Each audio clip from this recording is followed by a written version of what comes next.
நண்பர்களை தமிழக அரசு வெளியிட்டுள்ள புதிய அதிரடியான அறிவிப்பை தான் இந்த வீடியோல நம்ம தெளிவா பார்க்க போறோம். வீடியோவை ஸ்கிப் பண்ணாம கடைசி வரைக்குமே பாருங்க.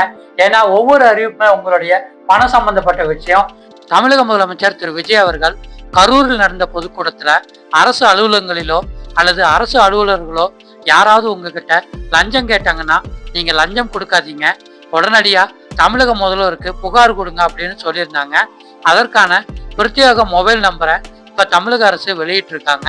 94 981 80 936 இந்த நம்பரை உங்களுடைய போன்ல சேவ் பண்ணி வச்சுக்கோங்க.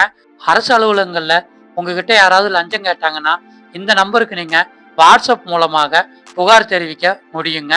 நீங்க ஆப்பர்லாட் தமிழ் சேனலை புதுசா பார்த்தாலும் இல்ல இன்னும் சப்ஸ்கிரைப் பண்ணிடலாலும் உடனே சப்ஸ்கிரைப் பண்ணி வச்சுக்கோங்க. அப்பதான் உங்களால அரசு வெளியிடக்கூடிய புதிய அறிவிப்புகளை உடனே தெரிஞ்சுக்கிற முடியும்.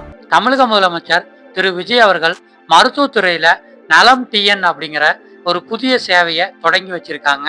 இது ஒரு இணையதளம் தான்.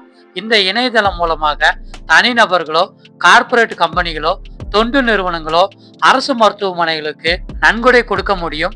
உங்களால எவ்வளவு தொகை முடியுமோ அந்த தொகையை அரசு மருத்துவமனைகளுக்கு நன்கொடை கொடுக்கறவங்க கொடுக்கலாம் அப்படின்ட்டு தமிழக முதலமைச்சர் அவர்கள் சொல்லியிருக்காங்க. இந்த நலம் டிஎன் அமைப்பு மூலமாக தமிழக அரசு மருத்துவமனைகளுக்கு நன்கொடை கிடைக்கிறதுக்கு தமிழக அரசு வழிவகை செஞ்சிருக்காங்க. அடுத்த அறிவிப்பு பள்ளிக்கல்வித்துறை சம்பந்தமா வெளியாயிருக்குங்க. பள்ளிக்கல்வித்துறை அமைச்சர் திரு ராஜ்மோகன் அவர்கள் இந்த அறிவிப்பை வெளியிட்டிருக்காங்க.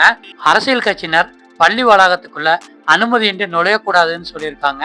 கூடவே அரசியல் கட்சி சம்பந்தமான விழாக்களை பள்ளியில கொண்டாடுவதும் தடை செய்யப்பட்டிருக்குன்னு சொல்லியிருக்காங்க. இதன் மூலமா அனைத்து அரசியல் நிகழ்வுகளும் பள்ளியில தவிர்க்கப்படுதுங்க.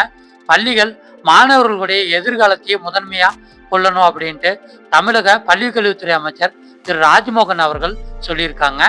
அடுத்த அறிவிப்பு தமிழ்நாட்டுல மக்கள் தொகை கணக்கெடுப்பு பணிகள் நடைபெற இருக்கிறதுனால ஆகஸ்ட் மாதம் 31 வரைக்கும் அரசு அதிகாரிகள் மற்றும் அரசு ஊழியர்களை பணியிட மாற்றம் செய்யக்கூடாது அப்படின்னு சொல்லியிருக்காங்க. இது அரசினுடைய அனைத்து துறைகளுக்கும் பொருந்தும் அப்படிங்கிறதையும் சொல்லியிருக்காங்க. ஏன்னா நிர்வாக சிக்கல்களை தவிர்க்கிறதுக்காக இந்த பணியிட மாற்ற தடை உத்தரவு வெளியாயிருக்குங்க. ஆகஸ்ட் மாதம் 31 வரைக்கும் எந்த பணியிட மாற்றமும் தமிழக அரசுல நடைபெற போறது இல்லைங்க. நண்பர்களே, நம்ம இன்னைக்கு இந்த வீடியோல பார்த்த அரசு வெளியிட்ட புதிய அறிவிப்பு உங்களுக்கு தெளிவா புரிஞ்சிருக்கும்னு நம்புறேன். இந்த வீடியோ உங்களுக்கு பிடிச்சிருந்துச்சுன்னா வீடியோக்கு ஒரு லைக் போட்டு வீடியோ அவங்க ஃப்ரெண்ட்ஸ் அண்ட் ஃபேமிலிக்கு ஷேர் பண்ணி விடுங்க. இதே மாதிரி பயனுள்ள வீடியோக்கள் தொடர்ந்து பார்க்கறதுக்கு ஆப்பர்லாட் தமிழ் சேனலை சப்ஸ்கிரைப் பண்ணி வச்சுக்கோங்க.